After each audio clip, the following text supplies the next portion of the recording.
Au plan économique, la brasserie de Tahiti suspend sa production d'alcool, de jus de fruits et de boissons gazeuses. Le confinement, avec l'interdiction de vendre de l'alcool 3 jours plus tard, aurait engendré une perte de 60% du chiffre d'affaires pour la 5e société du pays. Les 400 salariés ont été mis en congé ou sont en télétravail.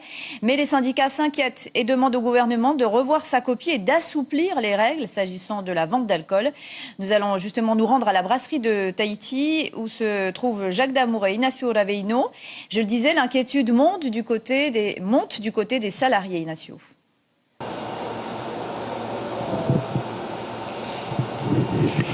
Oui, Natacha, tout de suite, comme vous le voyez derrière moi, les engins sont à l'arrêt. On n'entend plus le bruit d'usage qui est d'usage dans cette usine pour ceux qui ont l'habitude de venir ici à la Punarou. En cause déjà l'interdiction de la vente d'alcool et la baisse d'activité qui en a résulté. Nous allons tout de suite poser la question à Gilles Helm, Gilles Yorana.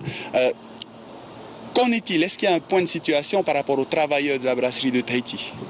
D'abord, tout le personnel est inquiet parce que ce confinement dû à ce Covid-19 n'est pas aussi évident que ça.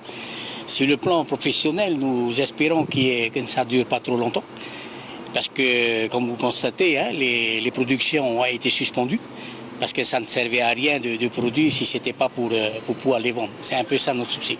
Et l'autre souci, c'est bien le personnel. On ne souhaite pas que le personnel arrive à la suspension de contrat. La vente d'alcool, ça a renforcé cette situation?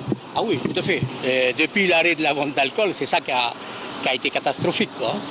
Oui. Combien en termes de pourcentage? Oh, il faut compter rien que la vente d'alcool, 30%, si ce n'est pas plus. Hein. C'est un peu notre inquiétude. Ben, nous comprenons aussi le pays, hein, quand ils disent qu'il ne faut pas qu'on ait de suspension, d'interdiction de vendre de la bière pour éviter le mouvement. Oui, c'est compréhensible. La brasserie de Tahiti emploie 400 employés. Ce sont 400 employés qui seront sur la touche si la crise perdure? Oui, ce n'est pas seulement 400 employés. Je préférerais parler en famille. C'est 400 familles qui vont être suspendues et c'est plutôt 1300 familles parce que c'est tout le groupe brasserie qui va être en difficulté. Et c'est ça notre inquiétude. Et justement, est-ce qu'il y a une... syndicalement, comment est-ce que vous allez réagir si on en arrive à ce point? Oh, syndicalement, je pense qu'il n'y a pas à réagir, j'ai envie de dire syndicalement, si ce n'est de continuer à discuter avec la direction. C'est ce que je remercie, parce que nous avons des discussions très intéressantes avec la direction. Hein.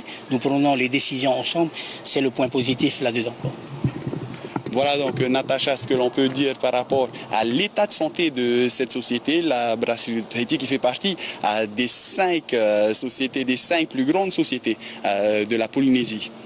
Merci beaucoup Ignacio Raveino et Jacques Damour. Vous l'avez entendu, 1300 familles seraient donc concernées par l'arrêt de la production à la brasserie de Tahiti.